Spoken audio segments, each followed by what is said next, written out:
Sebelumnya, pernahkah kalian mendengar istilah berikut ini? Seperti piramid, hieroglif, Sphinx, Sungai Nil, ataupun Firaun.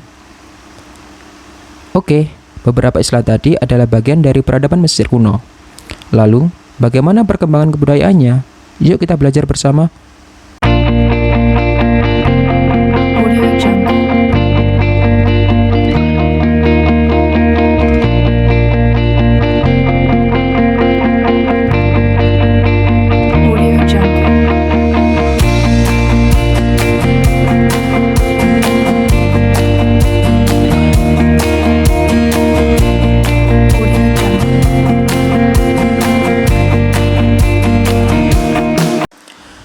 Assalamualaikum warahmatullahi wabarakatuh. Salam sejahtera bagi kita semua. Om Swastiastu, Namo Buddhaya, salam kebajikan. Halo Sobat History Zen, bersama saya Pak Indra. Hari ini kita akan mempelajari materi sejarah peminatan kelas 10 terkait dengan peradaban awal Afrika, atau lebih tepatnya peradaban Mesir kuno. Baik, kita mulai. Peradaban Mesir kuno mulai dikenal sejak tahun 1822 saat Jean-François Champollion berhasil menerjemahkan inskripsi di batu Rosetta. Jean-François Champollion merupakan seorang filolog dan ahli linguistik Prancis yang dikenal sebagai sarjana modern pertama yang bisa membaca huruf hieroglif Mesir. Tulisan kuno yang ditelitinya merupakan huruf campuran antara hieroglif dan Yunani kuno. Sebenarnya hieroglif Mesir telah diketahui oleh beberapa sarjana selama berabad-abad. Akan tetapi, hanya ada sedikit yang memiliki kemajuan dalam penelitiannya. Beberapa sarjana yang menelitinya, salah satunya yakni Thomas Young dari Inggris. Penelitian Thomas Young menjadi sangat penting karena dia memecahkan sebagian hieroglif Mesir kuno. Ketika Jean-François Champollion menerbitkan terjemahan hieroglif, Thomas Young memuji karyanya. Akan tetapi, Thomas Young juga menyatakan bahwa karya Champollion didasarkan pada sistem yang dibuat oleh Young. Oleh karena itu, Young meminta kontribusinya turut diakui. Namun, Champollion menolaknya karena tensi politik yang terjadi pada waktu itu cukup tinggi. Prancis membela Champollion, sedangkan Inggris membela Young. Maka bisa dikatakan bahwa rivalitas antara Champollion dan Young mewakili rivalitas antara Prancis dengan Inggris di bidang ilmu pengetahuan. Baik Sobat History Zen, kita awali dengan kondisi geografis Mesir. Kebudayaan Mesir kuno ini tumbuh di daerah lembah Sungai Nil yang subur.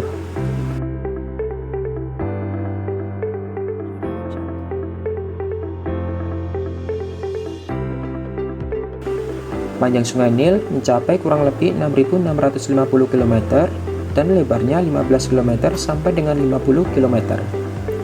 Sungai Nil berhulu di Gunung Kilimanjaro di Afrika Timur dan bermuara sampai ke daerah utara Mesir. Daerah-daerah yang sering dialiri oleh Sungai Nil selalu mengalami banjir besar di masa lampau. Air Sungai Nil selalu meluap hingga ke bantaran sungai saat musim penghujan.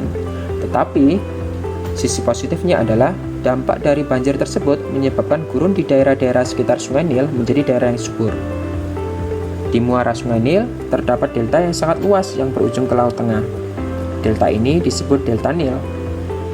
Delta Nil menjadi daerah yang sangat subur karena hasil dari proses sedimentasi. Hal ini telah mendorong bangsa Mesir untuk mengusahakan pertanian. Hasil pertanian bangsa Mesir kuno itu adalah contohnya seperti gandum, sekoi, jamawut, dan jelai. Jelai itu ya semacam sejenis padi yang biji atau buahnya keras seperti jagung. Oke, kita lanjutkan. Air dari Delta Nil juga dimanfaatkan oleh bangsa Mesir kuno untuk mengisi irigasi dan waduk-waduk pertanian. Selain daerahnya yang subur, Delta Nil juga berada di daerah strategis, berada di dekat dengan Laut Tengah yang merupakan lalu lintas perdagangan antara Eropa, Afrika, dan Asia. Dengan demikian, daerah pertanian di Delta Nil berkembang menjadi kota-kota besar seperti Iskandaria, Kairo, Rosetta, dan Abu Sir.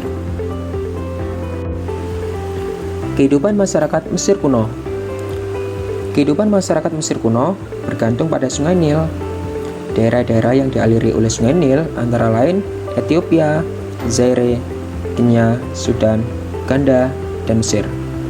Tetapi, Sungai Nil lebih identik dengan Mesir. Hal ini karena daerah Mesir lebih subur daripada daerah-daerah lain yang sama-sama dialiri oleh Sungai Nil. Selain itu, Sungai Nil merupakan faktor pendukung bagi lahirnya kehidupan masyarakat Mesir, sehingga tidak mengherankan jika Herodotus pernah mengatakan bahwa Mesir adalah hadiah Sungai Nil. Masyarakat di sana hidup berkelompok di sekitar sungai dengan membentuk organisasi masyarakat seperti desa-desa. Tiap desa dikepalai oleh kepala desa. Dari desa-desa kecil inilah berkembang menjadi kota-kota yang kemudian berkembang menjadi kerajaan, yaitu Kerajaan Mesir Hulu dan Mesir Hilir. Pemerintahan kerajaan tertua ini diketahui sejak 4000 sebelum Masehi. Kemudian pada tahun 3400 sebelum Masehi, salah seorang raja yang bernama Menes mempersatukan dua kerajaan tersebut menjadi satu kerajaan, yaitu Kerajaan Mesir. Setelah itu, raja-raja Mesir disebut juga dengan nama Nesut-Biti atau Raja Mesir Hulu dan Mesir Hilir. Selain itu, raja-raja Mesir juga bergelar Fir'aun atau Paro. Mereka berkuasa secara mutlak. Dia dianggap sebagai dewa dan putra dari dewa Osiris dan menguasai seluruh bidang kehidupan seperti sipil, militer, dan agama. Kehidupan sosial budaya dan kepercayaan Mesir kuno. Secara umum, struktur sosial masyarakat Mesir kuno terbagi menjadi tiga, antara lain golongan kerajaan dan pendeta, golongan pemilik tanah dan pedagang yang kaya raya, serta masyarakat biasa yang terbagi atas petani, buruh, kuli, maupun budak. Akan tetapi, para peneliti mencoba mengkategorikan lebih detail dari temuannya. Misalnya, urutan paling awal tentu ditempati oleh Farao atau Fir'aun dan keluarganya. Yang kedua, disusul oleh kaum pemerintahan, bangsawan, dan para rahib. Ketiga, tentara, kemudian juru tulis, pedagang, pengrajin, petani, serta budak. Bangsa Mesir kuno menyembah pada dewa-dewa, yaitu Dewa Ra atau Dewa Matahari, Dewa Amon atau Dewa Bulan, yang kemudian menjadi Dewa Amon-Ra. Sebagai lambang pemujaan terhadap Ra, maka dibangun obelis atau tiang batu yang ujungnya runcing. Obelis juga dipakai sebagai tempat mencatat suatu kejadian. Selain itu, bangsa Mesir kuno juga percaya kepada Dewa Osiris atau Dewa tertinggi, Dewa Set, Dewa penguasa dunia gelap, Dewa Isis, permaisuri Dewa Osiris, dan Dewa Anubis atau Dewa kematian. Bangsa Mesir kuno percaya bahwa roh dari orang yang meninggal akan tetap abadi selama jasad orang meninggal tidak hancur. Oleh karena itu, mayat raja-raja Mesir kuno yang telah meninggal diawetkan dengan cara dibalsem atau istilahnya disebut dengan mumifikasi. Mayat dibalsem dengan ramuan-ramuan yang dibalutkan putih dan disimpan dalam peti mayat yang besar. Peti mayat tersebut kemudian diletakkan dalam piramida agar mayat tetap aman dari pencurian mayat. Perkembangan iptek Mesir kuno. Di masa lampau, bangsa Mesir kuno telah mengenal teknologi yang begitu tinggi.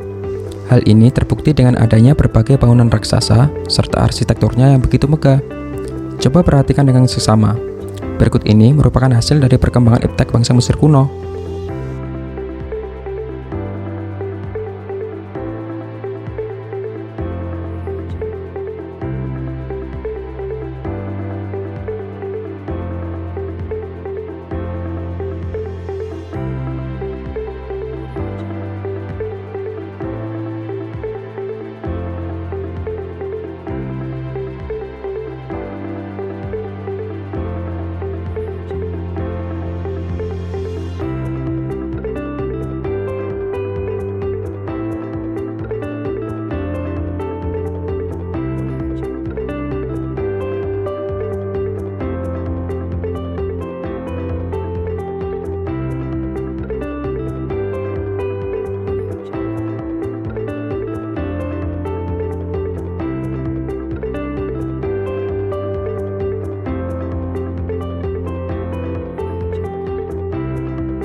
Pengaruh peradaban Mesir kuno bagi kehidupan masa kini. Hasil kemajuan peradaban Mesir kuno masih dapat ditemukan hingga saat ini. Salah satu hasil peradaban Mesir kuno adalah ilmu kedokteran.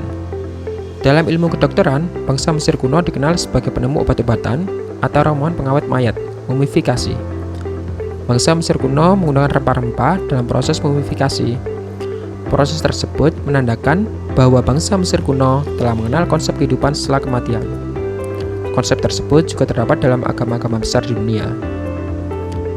Masyarakat pendukung peradaban Mesir kuno menghasilkan bangunan-bangunan berukuran besar, dan teknologi yang digunakan bangsa Mesir kuno tersebut dalam menciptakan bangunan berukuran besar diadopsi oleh bangsa-bangsa di Eropa. Bangsa Mesir kuno telah mengenal tulisan sekitar tahun 4000 sebelum Masehi. Tulisan mereka berupa gambar atau lambang-lambang. Orang Yunani menyebutnya tulisan hieroglif. Kata hieroglif berasal dari kata-kata hieros yang berarti suci dan glyphen yang berarti memahat. Jadi, hieroglif mengandung arti huruf suci yang dipahat. Semula tulisan itu dipahat di atas batu atau kayu. Kemudian tulisan itu ditulis pada papirus. Papirus adalah semacam kertas yang dibuat dari daun papirus. Kata papirus diserap dalam bahasa Inggris menjadi paper, artinya kertas. Pena yang dipergunakan untuk menulis dibuat dari jerami.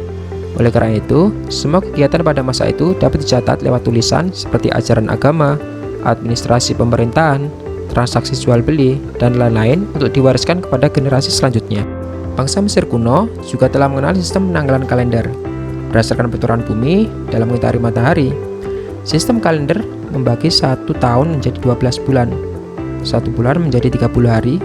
Agar lebih tepat dalam perhitungannya, mereka menetapkan kembali penanggalan kalender berdasarkan kemunculan bintang Sirius yang muncul setiap tahun.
Baik Sobat Historizen, kita telah belajar bersama mengenai materi terkait dengan peradaban Mesir kuno.